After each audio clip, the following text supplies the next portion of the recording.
مچھلیوں کا شکار جو ان کے لیے گزر بسر کا ذریعہ تھا، ہفتے کے دن نہیں کریں گے، باقی دنوں میں کریں، سٹور کر کے کھائیں، کوئی مسئلہ نہیں ہے۔ لیکن انہوں نے اللہ تعالیٰ کے حکم کی نافرمانی کی، اس کے بدلے میں اللہ تعالیٰ نے انہیں بندر اور خنزیر بنا دیا، وَلِعَوْذُ بِاللَّهِ تَعَالَى۔ یہ واقعہ مسلمانوں کے لیے اس اعتبار سے بڑا عبرت کا نشان ہے کہ اگلی امتوں کو دنیا میں ہی نافرمانیوں کی سزا مل جایا کرتی تھی۔ اس امت کے لیے نبی صلی اللہ علیہ وآلہ وسلم کی دعاؤں کی برکت سے دنیا میں کافی حد تک مسئلہ اللہ تعالیٰ نے ٹال دیا، لیکن آخرت میں عذاب ہوگا۔ یہ نہیں ہے کہ وہ معاف ہو جائے گا جو غلط حرکتیں کی۔ یہ اصحاب سبت کا واقعہ ہے، یعنی ہفتے والے دن سے متعلقہ لوگ، یہی وہ لوگ تھے جو بندر بنا دیے گئے، خنزیر بنا دیے گئے۔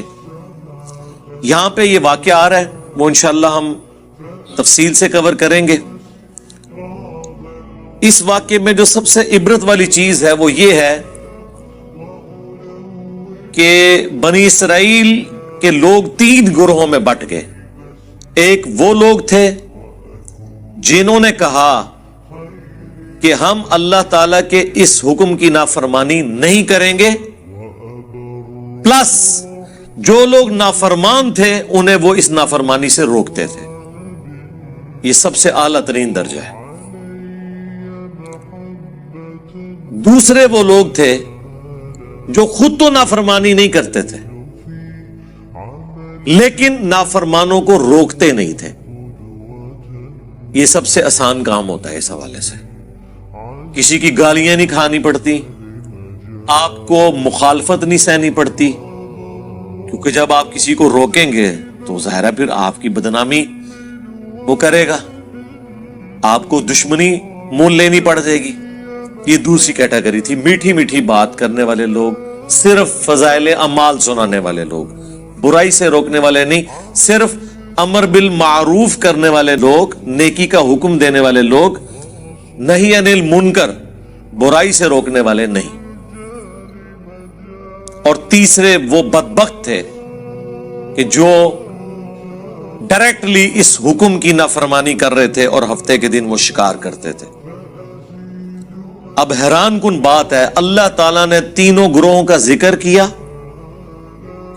اس کے بعد جب اینڈ رزلٹ سنایا نا تو یہ سنایا کہ اللہ نے نجات دے دی ان لوگوں کو کہ جو نہ تو خود یہ کام کرتے تھے بلکہ وہ باقیوں کو بھی اس برائی سے روکتے تھے، یعنی جو گونگے شیطان نہیں تھے، خود بھی برائی سے بچتے تھے، لوگوں کو بھی روکتے تھے، انہیں تو ہم نے نجات دے دی، اور جو برائی کرنے والے تھے ان کو ہم نے بندروں کی شکل بنا دیا۔ اور جو تیسری کیٹیگری تھی نا، ان کا اللہ تعالیٰ نے ذکر کرنا بھی گوارا نہیں کیا کہ ان کا انجام کیا ہوا۔ اتنا ذکر ضرور کیا کہ اس طرح کے لوگ تھے۔ یہی وجہ ہے کہ انہی آیات کے کانٹیکسٹ میں المستدرک للحاکم میں تفصیل کے ساتھ ایک حدیث موجود ہے۔ میں نے پہلے بھی کئی دفعہ عرض کیا ہے کہ قرآن کی اگر آپ نے تفسیر احادیث کی روشنی میں دیکھنی ہے نا، تفسیر ابن کثیر تو بہت اچھا کام ہوا ہے، انہوں نے ساری چیزیں ایک جگہ جمع کر دی، آسانی ہے، اس میں اب صحیح اور ضعیف کے حکم بھی لگ چکے ہیں۔ لیکن ڈائریکٹلی اگر آپ نے احادیث کی کتابوں سے قرآن کی تفسیر پڑھنی ہے نا تو صحیح بخاری کا کتاب التفسیر چیپٹر پڑھ لیں، جامعہ ترمذی کا کتاب التفسیر چیپٹر پڑھ لیں، اور المستدرک للحاکم کا کتاب التفسیر چیپٹر، وہ تو بہت ڈیٹیل کے ساتھ ہے۔ یہ 3 حدیث کی کتابیں ایسی ہیں جن میں باقاعدہ پورے چیپٹرز ہیں، اور ان محدثین کو اپنے گیون سرکمسٹانسز میں اصولوں کے مطابق جو جو روایتیں قرآن کی شان نزول میں ملی یا اس سے متعلقہ صحابہ کے فرامین ملے یا کوئی واقعات ملے احادیث سے، وہ انہوں نے جمع کیے۔ اسی لیے شاہ ولی اللہ دہلوی نے الفوز الکبیر فی اصول التفسیر جو کتاب لکھی ہے، جس میں انہوں نے قرآن کی تفسیر کے اصول بتائے ہیں، اس میں انہوں نے کہا کہ سب سے بیسٹ تفسیر قرآن کی وہ تو ہے قرآن کی آیات سے، جس طرح قرآن میں ہے صراط الذین انعمت علیہم، راستہ ان لوگوں کا جن پر تیرا انعام ہوا۔ لوگ یہ آیت پڑھ کے اپنے بزرگ بابوں کا ذکر کرتے ہیں، جبکہ قرآن نے پھر سورۃ النساء میں بتایا کہ یہ لوگ کون ہیں، من النبیین والصدیقین والشہداء والصالحین، نبی ہیں، صدیق ہیں، شہید ہیں اور صالحین۔ اور صالحین جو اللہ کی نظر میں صالحین ہیں وہ ڈیفینیٹلی تو صحابہ اور اہل بیت ہیں رضی اللہ عنہم وعلیہم السلام اجمعین۔ باقی آپ کی اسیسمنٹ ہے۔ اور اب اس دور میں تو ہر فرقے کے صالحین ڈیفرنٹ ہے، ایک کے صالحین دوسرے کے مشرکین ہیں، دوسروں کے صالحین ان کے گستاخان رسول ہیں، اس کو تو آپ چھوڑ دیں۔ بہرحال یہ تین کتابیں دی بیسٹ قرآن کی تفسیر ہیں، ان کے چیپٹر، صحیح بخاری کا چیپٹر، ترمذی کا اور المستدرک للحاکم کا۔ بہرحال جتنا میرا قرآن کا فہم ہے، جو میں اللہ تعالیٰ کے مزاج کو سمجھ سکا ہوں قرآن کی روح سے، مجھے تو یہی لگتا ہے کہ جو گونگے شیطان تھے ان کا انجام بھی انہی کے ساتھ ہوا جو برائی کرنے والے تھے، کیونکہ اللہ تعالیٰ کی رحمت کا تقاضا تھا کہ اللہ نے جنہیں نجات دی ہے انہیں مینشن کرتا۔ جب نجات دہندہ کو مینشن کیا تو اللہ نے صرف انہی کو کہا جو نجات پا گئے تھے، ان کے علاوہ اگر کسی کا ذکر نہیں کیا تو یہ ڈیفینیٹ ہے کہ وہ نجات نہیں پائے تھے، اور ان کا کچھ بھی انجام ہوا ہو ایٹ لیسٹ وہ ان لوگوں میں شامل نہیں تھے جنہیں اللہ نے نجات دی، کیونکہ اللہ کے ہاں تو 0-1 ہے، یا بات مانو یا نہ مانو، یہ ٹوٹل پیکج ہے۔ اب وہ آیات کی طرف آ جائیں۔ پوچھو ان سے اس بستی کا حال جو ساحل سمندر کے اوپر آباد تھی۔ یہ چھوٹی چھوٹی سمندری جھیلیں تھیں جو بعد میں جوڑ کے گوروں نے نہر سوئز بنا دی۔ اس زمانے میں یہ سمندری جھیلیں تھیں جو آباد تھے ساحل سمندر۔ اذ یعدون فی السبت، جب وہ حد سے بڑھ گئے ہفتے کے دن کے بارے میں۔ اب اللہ نے چونکہ آزمائش بنایا تھا، باقی پورے ویک میں مچھلیاں سامنے نہیں آتی تھی، بڑی مشکل سے چند مچھلیوں کا شکار ہوتا تھا، اور ہفتے والے دن مچھلیاں ان کی آنکھوں کے سامنے پھدکتی تھیں۔ مچھلیوں کو بھی پتہ چل گیا تھا کہ آج کے دن ان کے ہاتھ پاؤں بندھے ہوئے ہیں، یہ کچھ کر نہیں سکتے، ان کو بھی اپنے ایکسپیرینس سے پتہ چل گیا تھا، تو وہ بھی اللہ تعالیٰ کی طرف سے ان پہ آزمائش مسلط ہوئی کہ ایک بھوکے بندے کے سامنے آپ لا کے مرغن غذائیں رکھ دیں تو ظاہر ہے اس کا تو روزہ ٹوٹے گا۔ اسی کا اللہ نے ذکر کیا ہے، اذ یعدون فی السبت اذ تأتیہم حیتانہم یوم سبتہم شرعا، جبکہ ہفتے کے دن ان کے پاس مچھلیاں پانی پر پھدکتی تھی، سامنے آ جاتی تھی، یعنی انہوں نے چینگے لاندیاں سن کہ ہاں جی پھڑ لو، اب ان کے سامنے آ رہی ہیں، آزمائش ان کے لیے۔ وَيَوْمَ لَا يَسْبِتُونَ، اور جب ہفتے کا دن نہیں ہوتا تھا، لا تأتیہم، تو ان کے پاس وہ نہیں آتی تھی۔ باقی دنوں میں ان کو مشکل سے شکار کرنا پڑتا تھا، ہفتے کے دن ان کے سامنے پھدکتی تھی۔ اب یہ آزمائش تھی، اسی لیے ہفتے والے دن وہ کثرت میں سامنے نظر آتی تھی۔ کذالک، اس طریقے سے، نبلوہم بما کانوا یفسقون، ہم نے آزمائش میں ڈال دیا بسبب اس کے کہ وہ نافرمانی کیا کرتے تھے. اس سبب سے اللہ تعالیٰ نے انہیں آزمائش میں ڈالا. ایک مشکل وقت، ظاہر ہے اللہ تعالیٰ کی طرف سے جو آزمائش آتی ہے نا، سب سے بہتر تو یہ کہ آزمائش نہ آئے، اور جب آ جائے تو یہ اللہ تعالیٰ کا خاص کرم ہوتا ہے کہ کوئی شخص اس آزمائش سے بچ جائے. نبی علیہ السلام نے تو اسی لیے دعا کی ہے، جو میں نے اکثر آپ کو بتایا، جامعہ ترمذی میں، مسند احمد میں اور مشکاۃ المصابیح میں بھی 748 نمبر حدیث ہے، جو نبی علیہ السلام کو خواب میں اللہ کی زیارت ہوئی تھی. اس میں آپ نے جو دعا کی تھی اور نبی علیہ السلام نے کہا کہ یہ میری دعا لے لو اور باقی لوگ بھی یاد کرو، اس میں یہ بھی الفاظ ہیں وَإِذَا أَرَدْتَ فِتْنَةَ فِي قَوْمٍ فَتَوَفَّنِي غَيْرَ مَفْتُونٍ.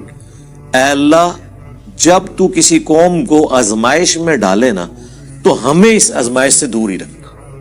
ہاں، یہ نہیں ہے کہ انسان بہادر بن کے کہ اللہ میرے پہ آزمائشیں ڈال اور مجھے صبر دے، نہیں، یہ کہنا چاہیے کہ اے اللہ آزمائش سے دور رکھنا. ہاں، جب کبھی ناگزیر ہو جائے وَلَنَبْلُوَنَّكُمْ بِشَيْءٍ مِّنَ الْخَوْفِ وَالْجُوعِ وَنَقْصٍ مِّنَ الْأَمْوَالِ وَالْأَنفُسِ وَالثَّمَرَاتِ، تو ٹھیک ہے، اس میں اللہ تعالیٰ صبر دے، سب کچھ ہے، لیکن پہلی پرائورٹی نبی علیہ السلام نے یہی دعا سکھائی ہے کہ اللہ تعالیٰ فتنے میں مبتلا نہ کرے، کیونکہ بڑے بڑے ایمان والوں کے روزے ٹوٹ جاتے ہیں اس طرح کی آزمائشوں میں. جب امام حنیفہ رحمہ اللہ کے اوپر مشکل وقت آیا ہے تو پھر امام حنیفہ ہی کھڑے ہوئے ہیں خلیفہ منصور کے خلاف، باقی ان کے زمانے کے بڑے بڑے علماء مصلحت کا شکار ہو گئے.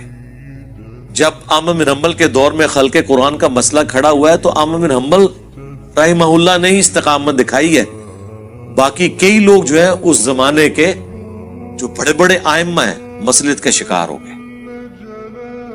تو ہر زمانے میں جو حسینی فکر ہے وہ چند ایک لوگ ہی لے کے چلتے ہیں، سب میں اتنی جرت نہیں ہوتی.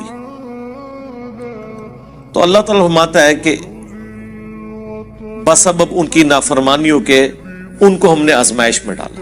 یعنی پہلے بھی ان کے کرتوت ایسے تھے، تو جب کرتوت برے ہوتے ہیں تو بعض اوقات اللہ تعالیٰ آزمائش ڈال دیتا ہے، اور یہ ان کے اوپر آزمائش تھی.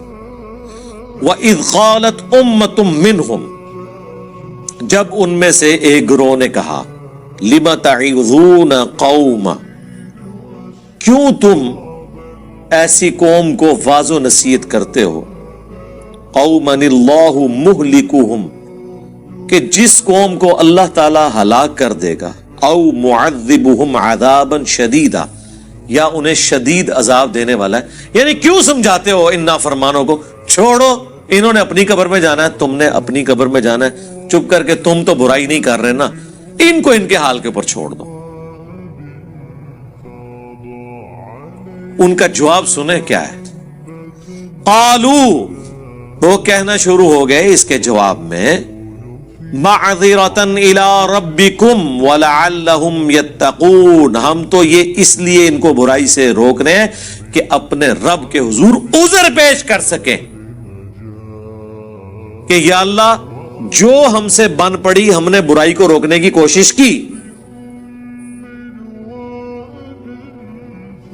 اور دوسرا مقصد یہ ہے لعلہم یتقون، کہ شاید ہماری نصیحت سے یہ ڈر جائیں اور یہ بھی اپنی آخرت برباد ہونے سے بچا لیں. یہ سیکنڈری مقصد ہے. جو میں اکثر کہتا ہوں کہ ہم یہ جو دعوت و تبلیغ کا کام کر رہے ہیں، لوگوں کو برائی سے روک رہے ہیں، اچھائی بتا رہے ہیں، عقیدے کی خرابیاں ہائی لائٹ کر رہے ہیں، اس میں پرائمری جو ہمارا مقصد ہے وہ اپنی آخرت کی فکر ہے، کسی دوسرے کی آخرت کی فکر نہیں ہے، وہ سیکنڈری چیز ہے.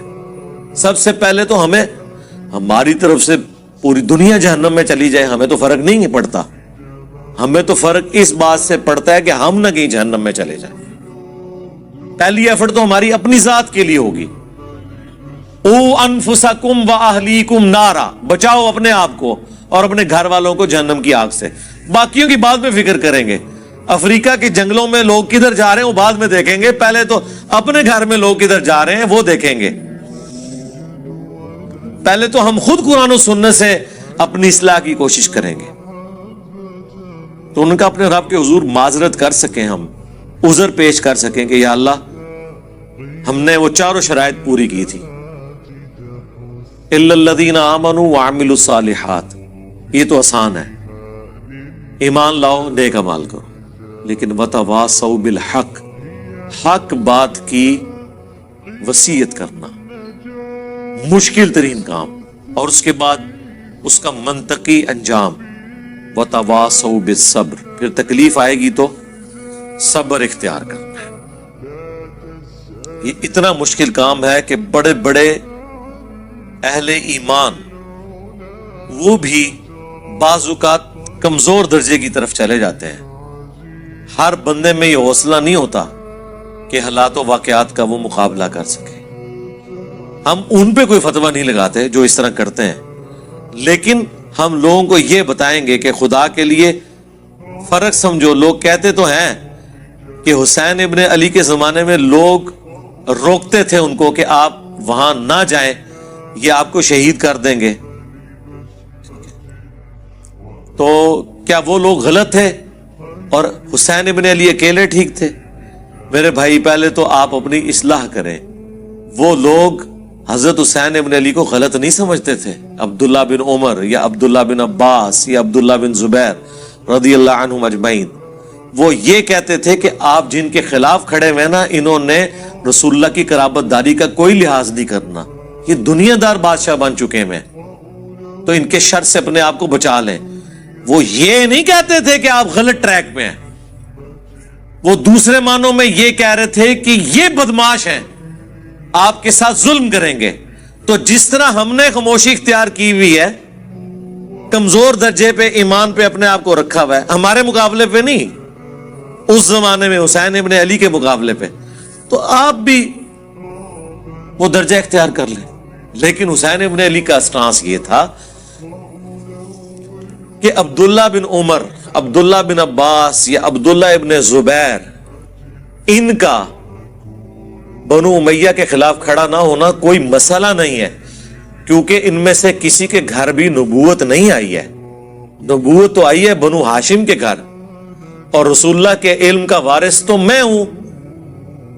اگر میں نے باطل کے ساتھ کمپرومائز کیا تو یہ دین کا حصہ بن جائے گا۔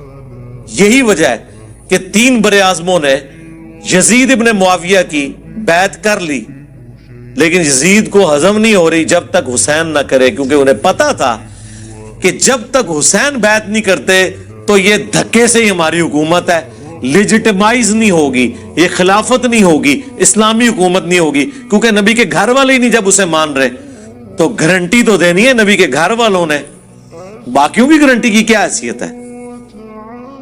یہ وجہ تھی۔ تو یہ ہمیشہ کم لوگ ہوتے ہیں اور وہ ڈرتے ہیں کہ یار اللہ کے حضور ہم کیا جواب دیں گے۔ فلما، پس جب نسو ما ذکروا بہ، انہوں نے فراموش کر دیا جو انہیں ڈر سنایا گیا تھا، جو نصیحت کی گئی تھی، انجینا الذین ینہون عن السوء، تو ہم نے نجات دے دی ان کو جو برائی سے روکنے والے تھے، یعنی جو حسین ابن علی کی نیچر رکھنے والے تھے، ان کو تو مل گئی نجات۔ وَأَخَذْنَا الَّذِينَ ظَلَمُوا، اور پکڑ لیا ان کو ہم نے جو ظلم کرنے والے تھے، بِعَذَابٍ بَئِيسٍ بِمَا كَانُوا يَفْسُقُونَ، جن لوگوں نے اپنی جانوں پر ظلم کیا، برے عذاب سے ان کو پکڑ لیا گیا بوجہ اس کے کہ وہ نافرمانی کیا کرتے تھے۔ فَلَمَّا عَتَوْا عَمَّا نُهُوا، جب انہوں نے سرکشی کی اس سے جس سے ان کو روکا گیا تھا،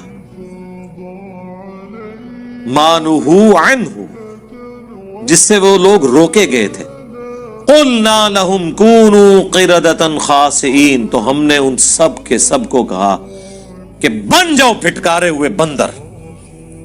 بس اللہ نے تو پھر کن فیکون ہی ہوتا ہے، کہا اور وہ بن گئے۔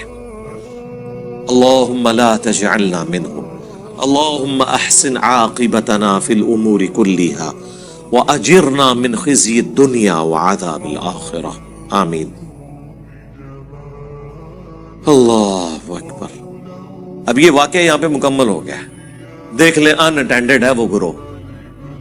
اللہ نے دو گروہوں کا ذکر کر دیا، جو روکنے والے تھے وہ نجات پا گئے، اور جو کرنے والے تھے وہ تباہ و برباد ہو گئے، اللہ نے ان کو بندر بنا دیا۔ لیکن جو تیسری کیٹاگری تھی نا، جو کہہ رہی تھی کہ تانوں کیڑی لوڑ ہے، تسی اپنی قبر ہی جانا ہے، انہوں نے اپنی قبر ہی جانا ہے، آپ کو کیا تکلیف ہے، ان کو اللہ تعالیٰ نے اس قابل بھی نہیں سمجھا کہ ان کے انجام کا ذکر کرے، اچھا یا برا۔ اللہ۔ وَإِذْ تَأَذَّنَ رَبُّكَ، اور یاد کرو جب تمہارے رب نے یہ اعلان کیا تھا، لَيَبْعَثَنَّ عَلَيْهِمْ إِلَى يَوْمِ الْقِيَامَةِ، کہ ضرور اللہ تعالیٰ بھیجتا رہے گا ان پر قیامت کے دن تک، مَن يَسُومُهُمْ سُوءَ الْعَذَابِ، ایسے ان کے اوپر حکمران مسلط ہوں گے، ایسا جابر حکمران ان کے اوپر آتے رہیں گے جو انہیں عذاب دیں گے، برا تکلیف دیں گے دنیا میں۔ حتیٰ کہ وہ بنی اسرائیل کے جو 2 عروج اور 2 زوال کا ذکر ہے سورہ بنی اسرائیل کے آغاز میں، اس میں اللہ تعالیٰ نے فرمایا ہم نے اپنے سخت لڑائی لڑنے والے بندے مسلط کر دیے، کس کے اوپر؟ بنی اسرائیل کے اوپر، اور انہوں نے بیت المقدس کی اینٹ سے اینٹ بجا دی۔ اللہ نے ان کافروں کو اپنی طرف منسوب کیا کہ ہم نے یہ مسلط کیے، اس امت کے اوپر بھی اللہ نے مسلط کیے۔ تاتاری اینٹ سے اینٹ بجائی انہوں نے بغداد کی۔ اللہ عذاب جب دلواتا ہے نا تو وہ اپنی مخلوق کے ذریعے ہی دلواتا ہے، اور اس وقت وہ مسلط ہوئے ہوتے ہیں۔ پھر تاتاریوں نے سرکار نہ کوئی بزرگ دیکھا ہے، نہ کوئی غوث دیکھا ہے، نہ کوئی کتب دیکھا ہے، وڈ کے پرے ماریا ہے۔ سارے بزرگوں کے حالات لکھنے والے جو شیخ فرید الدین عطار تذکرۃ الاولیاء جنہوں نے لکھی ہے، ان کو بھی تاتاریوں نے قتل کیا ہے، بچے کوئی نہیں، ٹھیک ہے، کیونکہ اللہ کی طرف سے تاتاری مسلط ہوئے ہوئے تھے مسلمانوں پہ۔ تو اللہ نے فرمایا کہ بنی اسرائیل کے ساتھ بھی میں یہ کرتا رہوں گا۔ اچھا، اس میں یہ نہ سمجھیے گا کہ ان کے آباء و اجداد کی سزا ان کی اولادوں کو مل رہی ہے، نہیں، بنی اسرائیل میں سے جن لوگوں نے حق قبول کر لیا وہ اس عذاب سے بری ہو گئے۔ عبداللہ بن سلام جیسے لوگ بھی تو موجود تھے نا، یہودی عالم جنہوں نے اسلام قبول کیا۔ اس سے مراد وہ ہے بنی اسرائیل میں سے جنہوں نے اپنے آباء و اجداد کی وہ روش چھوڑی نہیں ہے، اور پیغمبروں کی نافرمانی کو اپنا شعار بنا کے رکھا، ان پر قیامت کے دن تک عذاب آتا رہے گا۔ جابر حکمران مسلط ہوں گے، ایک تو 8 سے 100 سال پہلے اتنا بڑا حکمران مسلط ہوا ان کے اوپر، ہٹلر، 60 لاکھ یہودی قتل کر دیے۔ چلے بعض لوگ کہتے ہیں نہیں 60 لاکھ نہیں تھے، 6 لاکھ تھے۔ سرکار 6 لاکھ بھی تھوڑا بندہ ہے، 6 لاکھ بندے مارنے کے لیے اس نے 100 فیکٹریاں بنائی۔ اس نے جو کچھ کیا وہ غلط کیا، لیکن جن کے ساتھ ہوا اللہ تعالیٰ کی عذاب کی گرفت میں تھے وہ۔ ان ربک لسریع العقاب، بے شک تیرا رب عذاب دینے میں جلدی فرمانے والا ہے، لیکن بعض اوقات ڈھیل بھی دے دیتا ہے، لیکن دنیا میں بعض اوقات تھوڑا بہت مزہ ضرور چکھاتا ہے، آخرت کا تو عذاب پکا ہے۔ وَإِنَّهُ لَغَفُورٌ رَحِيمٌ، اور سائملٹینیس کنٹراسٹ ہے، اور بے شک وہ ضرور بالضرور بخشنے والا مہربان ہے۔ یعنی آج بھی اگر کوئی دعوت حق قبول کر لے تو اللہ تعالیٰ اس کے اوپر مہربان ہے۔ وَقَطَّعْنَاهُمْ فِي الْأَرْضِ أُمَمًا، اور ہم نے ان کو بانٹ دیا زمین میں کئی گروہوں کے اندر۔ یہ بھی اللہ تعالیٰ کی طرف سے ایک سزا ہوتی ہے کہ آپ کی یونٹی ختم ہو جائے۔ آج مسلمان بھی دیکھیں نا کئی گروہوں میں بٹ گئے ہیں، فرقہ واریت کے اعتبار سے بھی ایون لسانیت کے اعتبار سے بھی آج بھی وہ تفریق باقی ہے، اجمی اور عربی والی۔ سب کانٹیننٹ کے لوگوں کو عربی کس طرح ڈیل کرتے ہیں؟ اپنے غلاموں کی طرح۔ تو اس طرح کی تفریق شروع ہو جاتی ہے، پھر صرف جمعے کے خطبوں میں رہ جاتا ہے کہ کسی عربی کو اجمی پر، کسی کالے کو سفید پر، کسی سفید کو کالے پر، کسی سرخ کو سیاہ پر، کسی سیاہ کو سرخ پر، کوئی فضیلت حاصل نہیں ہے۔ مسند احمد میں جو خطبہ ہے رسول اللہ صلی اللہ علیہ وآلہ وسلم کا حجۃ الوداع کا، تقریروں تک تو رہتا ہے، لیکن جیسے ہی ممبر سے نیچے اترتے ہیں پھر وہ ڈیفرنس شروع ہو جاتے ہیں۔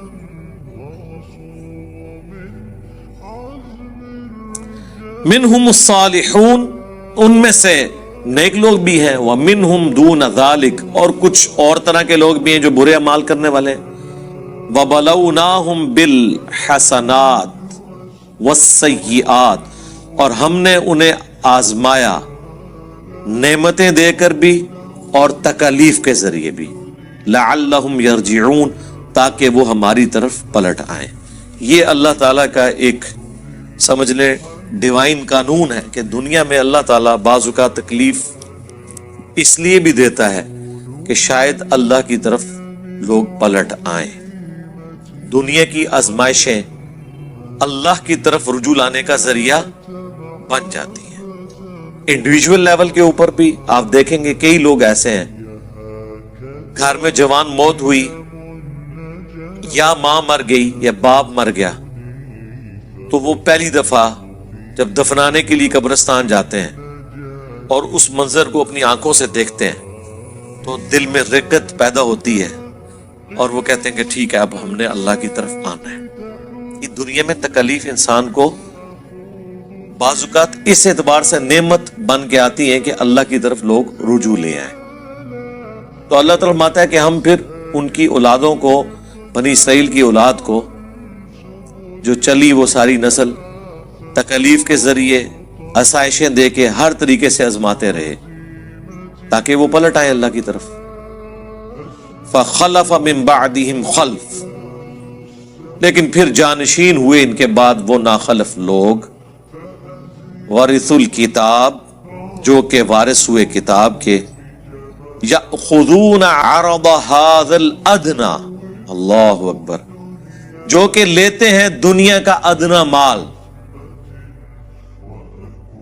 وَيَقُولُونَ، اور ساتھ یہ بھی کہتے ہیں، یعنی دین بیچتے ہیں، اور ظاہر ہے اس سے مراد عام لوگ نہیں تھے، بنی اسرائیل کے علماء تھے، دین تو انہوں نے بیچنا ہے نا، عام لوگوں نے تو سبزی پیاز بیچنا ہے نا، ان کی تو دین کی دکانداریاں نہیں ہے نا، دین تو انہوں نے بیچنا ہے نا۔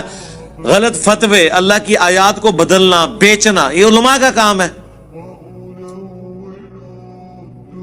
دنیا کے چند ٹکوں کے عوض، اور وہ ساتھ کہتے تھے سَيُغْفَرُ لَنَا، اللہ ان قریب ضرور ہمیں بخش دے گا۔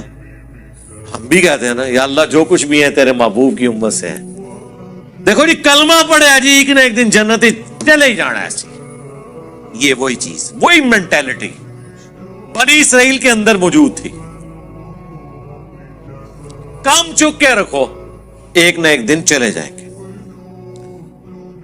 وَإِن یأتہم عرض مثلہ، اور اگر آ جائے ان کے پاس اتنا مال اور، یأخذوا، لے لیں گے۔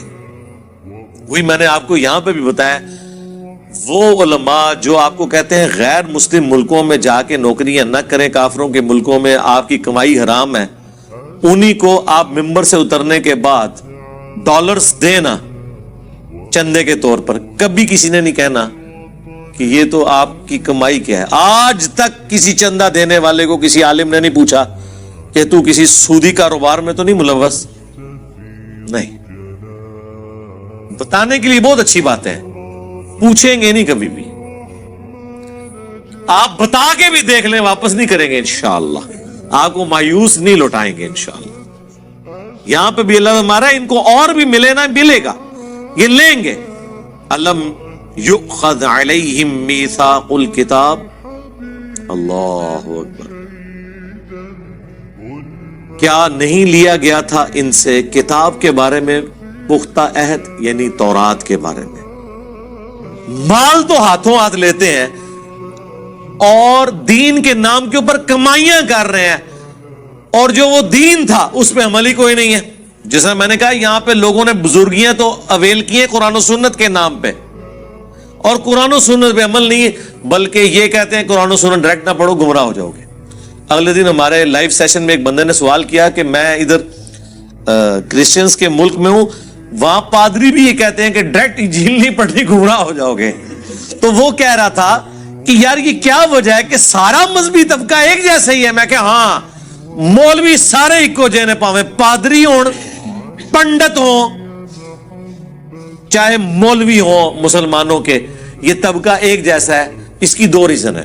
ایک تو یہ کہ انہیں یہ پتا چلے گا جب یہ کتابیں ڈائریکٹ پڑھیں گے نا تو کتابوں کا دین ان علماء سے مختلف ہوگا, تو ان کو سوال کریں گے حضرت اس میں تو یہ لکھا ہے آپ تو یہ کر رہے ہیں. دوسرا, ان کا جب دماغ کھلے گا اور ان سے سوال پوچھیں گے, اکثر چیزوں کے جواب نہیں ان کو آتے ہوں گے. اور تیسرا, جو ان کا اسٹیبلش دین ہے جس کے اوپر وہ کمائیاں کر رہے ہیں, اس کے بالکل اپوزٹ دین قرآن و سنت کے اندر موجود ہے, یا ان کتابوں میں آج بھی ایک ان ایمبیگوس سٹیٹمنٹ ایسی نہیں تورات اور انجیل میں جو شرک کی طرف مائل کرتی ہو.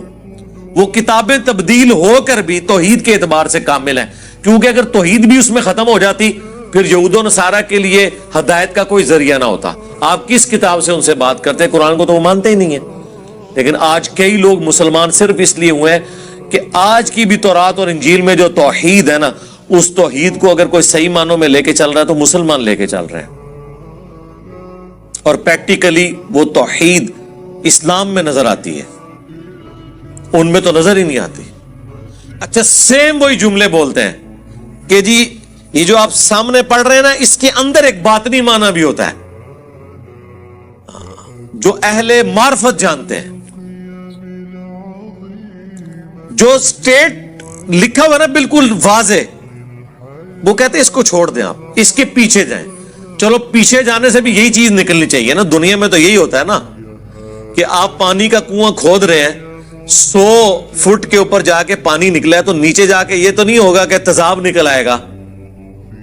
آپ پانی کے لیے کنواں کھود رہے ہیں نا, تو نیچے اس سے صاف پانی نکلے گا. یہاں کیا کہتے ہیں اور اندر بڑھو, اور اندر بڑھ کے کوئی اور شاہی باہر کاٹ لیندے نے. وہ اندر نہیں ہوتا, وہ باہر جا رہے ہوتے ہیں اس سے. تو اللہ تعالیٰ ہمارا ہے کہ ان لوگوں سے کتاب کا بھی تو عہد لیا گیا تھا کہ کتاب پہ عمل کرنا ہے. اللہ یقول علی اللہ الا الحق, کہ نام منسوب کرنا اللہ کی طرف سوائے اس کے کہ جو حق پر مبنی ہے. وَدَرَسُوا مَا فِيهِ, اور پڑھ لیا انہوں نے جو کتاب میں تھا. اس کے باوجود انہوں نے اللہ کی طرف غلط عقیدے منسوب کیے.